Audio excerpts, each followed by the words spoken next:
Bismillahirrahmanirrahim. Assalamualaikum warahmatullahi wabarakatuh. Hari ini 30 Jun.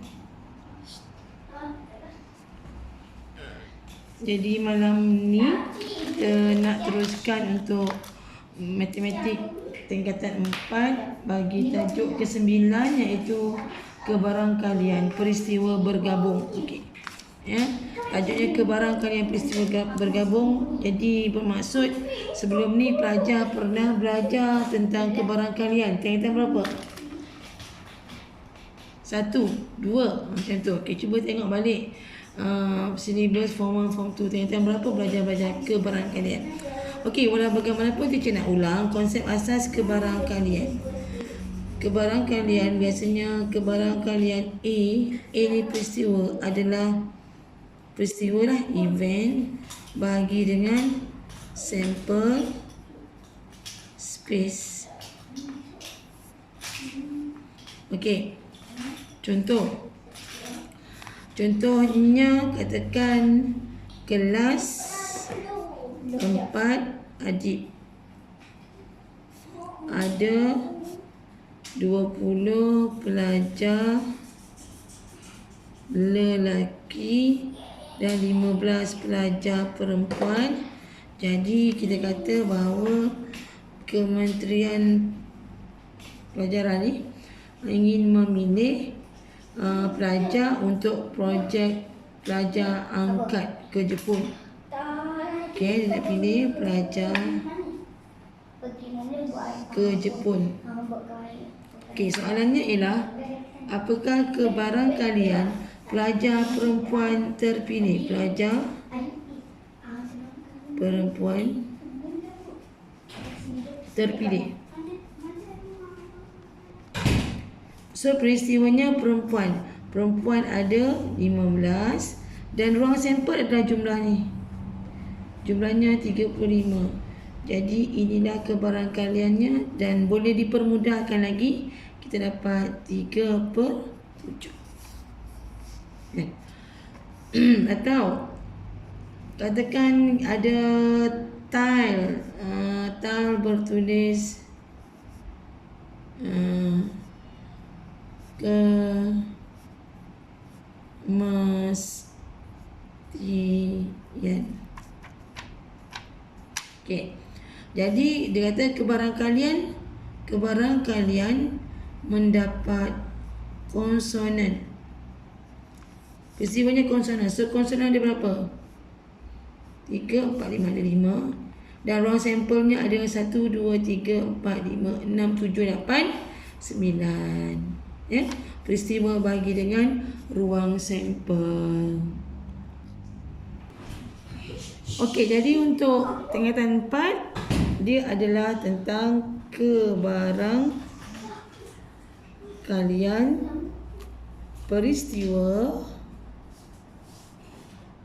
bergabung. Maksud bergabungnya pastinya ada lebih daripada satu peristiwa. Okey, kita nak tengok contoh maksud peristiwa bergabung tu. Katakan macam ni. Ini kotak A. Ada huruf B, L, E. Katalah. Okey. Kotak B ada 8, 3, 4 katakan. Jadi katanya begini. Sekeping ini tile lah, tile. Okay. Sekeping jubin diambil secara rawak. Sekeping jubin diambil secara rawak dari kedua-dua kotak secara rawak. Jadi biasanya arahan pertama dia akan kata senaraikan ruang sampel. So ruang sampel ni bermaksud segala outcomes yang mungkin boleh kita dapat. Okey, jadi macam mana pelajar? Sebenarnya ada beberapa teknik penyenaraian. Teacher biasa kalau berlaku dua peristiwa ni, teacher akan guna jadual je. Teacher letak sini B, L, E, 8, 3, 4, 4. Okey, jadinya tengok So kita senarai dari sini. Mungkin dapat B dan 8, mungkin dapat B dan 3, mungkin dapat B dan 4, mungkin dapat B dan 4, mungkin dapat L dan 8, mungkin dapat L dan 3, mungkin dapat L dan 4, mungkin dapat L dan 4, mungkin E dan 8, mungkin E dan 3, mungkin E dan 4, mungkin E dan 4. Dah selesai senarai bagi dua peristiwa yang bergabung. Jadi ruang sampel.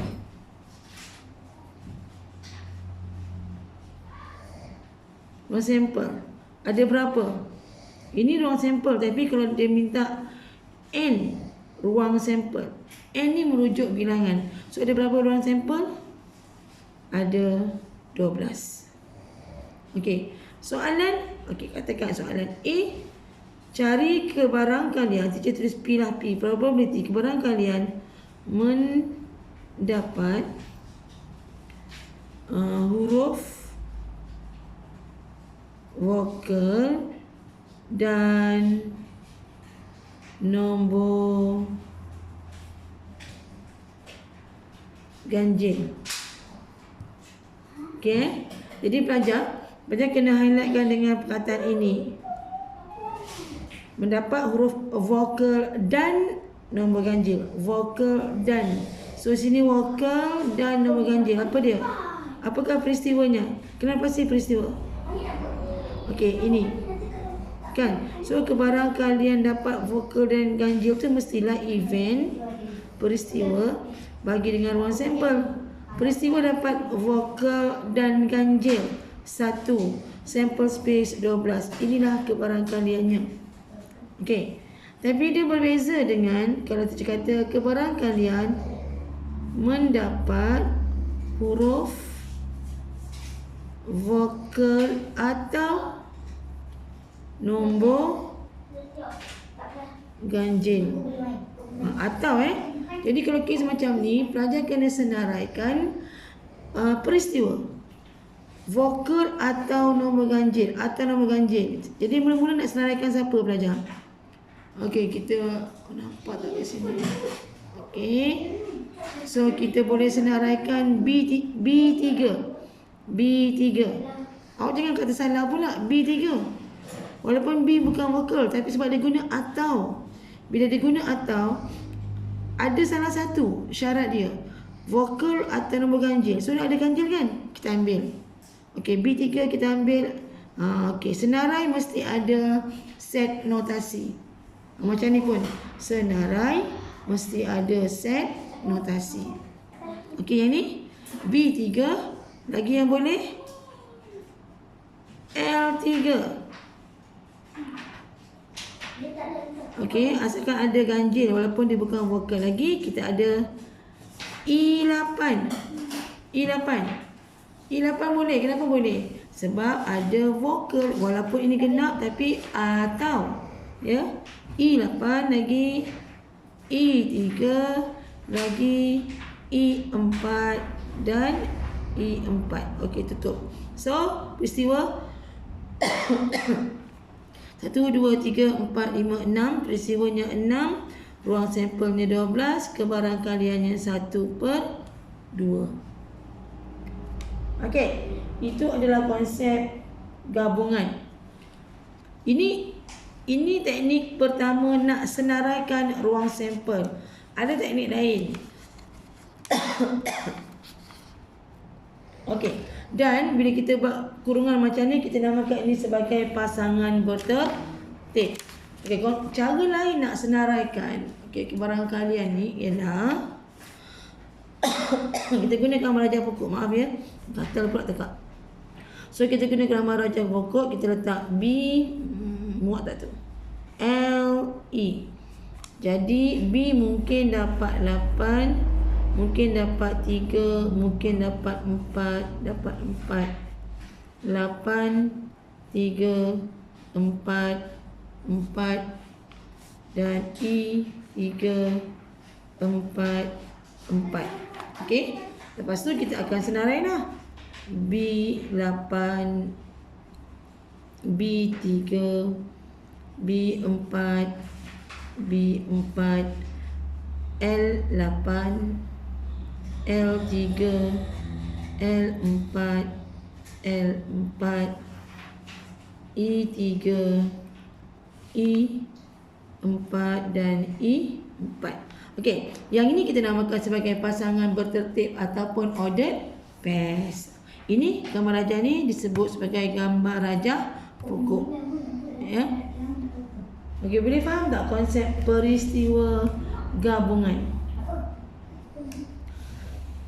Atau, okey, ini yang kedua.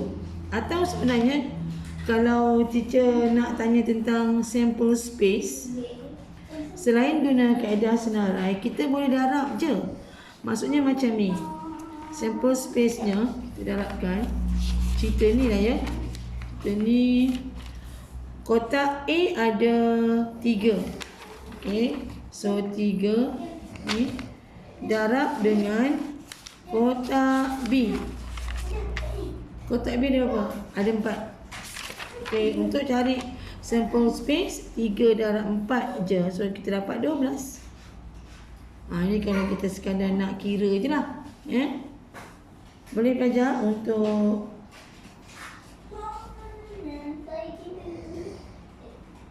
boleh untuk konsep gabungan. Atau okey, teacher nak tunjukkan soalan ni. Soalan buku teks je kan. Okey, dia minta tulis ruang sampel kan ni. 5 kepingkat berlabel dengan T, E, K, U, N dimasukkan dalam sebuah kotak. 2 kepingkat dikeluarkan dari kotak secara rawak 1 demi 1 tanpa pengulangan. Okey, tak apa. Kita nak tunjuk macam mana kita nak jawab soalan macam ni. Katakan kita ada T, E, K, U, N. Okey, kes pertama 2 keping kad diambil 1 per 1 tanpa pengulangan. Tanpa pengulangan. Bila dia minta 2 keping, teacher akan senarai macam ni juga. T, E, K, U, N. T, E, K, U, N. Tapi kan belajar, dia benda yang sama, cuma dia nak ambil 2 kad.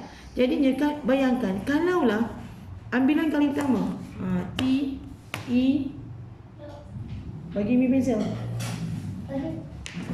Okey, semua buku pensel ni. Ini bagi bekas pensel. Kamu nak pakai pensel? Ha? Katalah kita kata macam ni katalah ini T. Ini T, E, K, U, N. T kali pertama sebab dia kata tanpa pengulangan. Kalau T dah ambil, saya tak pulang. Kali pertama saya dapat T. Boleh tak kali kedua dapat T juga? Tinggal, yang ni tinggal E, K, U, N. Tak pulang, tanpa pengulangan. T dah ambil, yang tinggal ni. So kali kedua, okey, kali kedua tengok T, E, K, U, N. Ambilan pertama dapat T, terambil T. Ambilan kedua mungkin E, mungkin sebab ini kebarangkalian. Atau ambilan kedua mungkin K, ambilan kedua mungkin U, ambilan kedua mungkin N. Sebab tu bila kita senaraikan peristiwanya, yang ni tak ada. Tak ada sebab kalau dah T dah diambil dan tak pulang, tak mungkin dapat T lagi. Tapi yang ni boleh.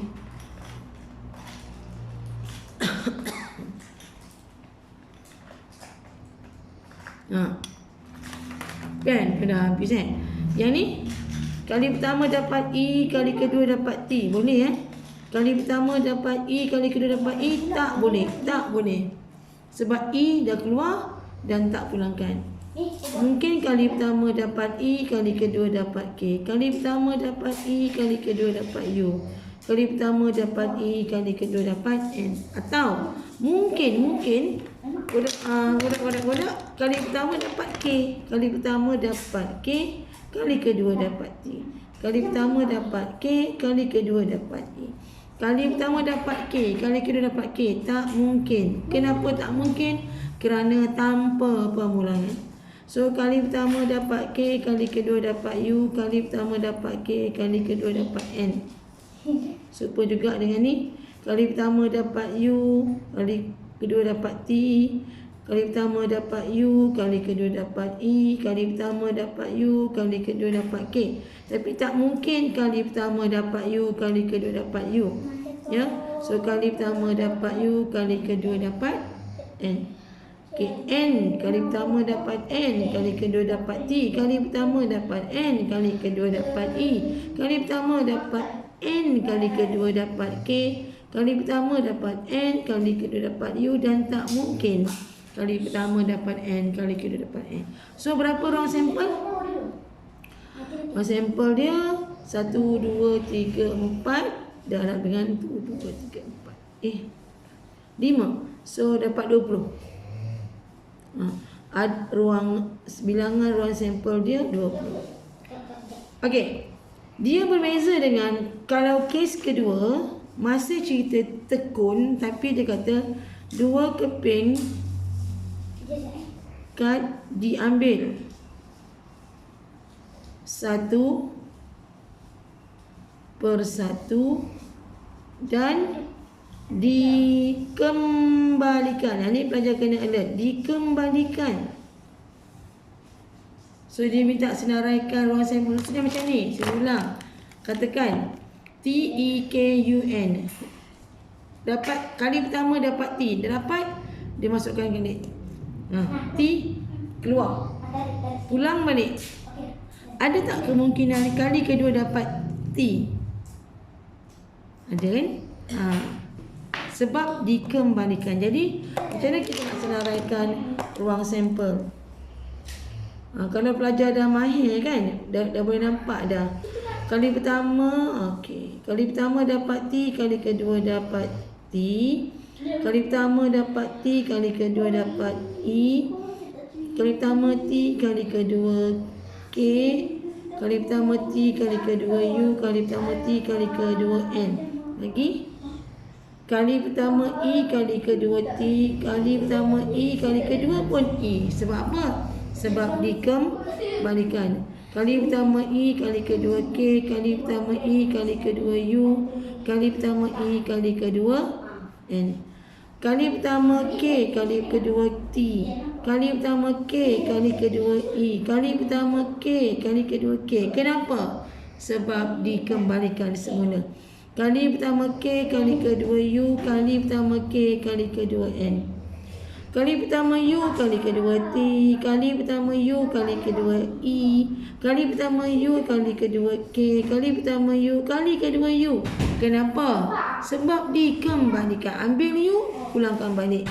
Dan kali pertama U, kali kedua N. Kali pertama N, kali kedua T. Kali pertama N, kali kedua E. Kali pertama N, kali kedua K. Kali pertama N, kali kedua U. Kali pertama N, kali kedua pun N. Okey, bagi kes yang dikembalikan, kita akan dapati bahawa bilangan ruang sampelnya adalah 25.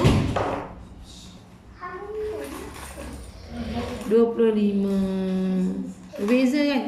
Berbeza dengan peristiwa pertama. Sebab peristiwa pertama ni dia ambil tapi tanpa perpulangan. Okey pelajar, itulah dia konsep peristiwa bergabung. Ya. Part 1 kita adalah konsep peristiwa bergabung. So lepas ni teacher akan tunjukkan dengan konsep peristiwa bersandar dan tak bersandar. Jumpa lagi. Assalamualaikum.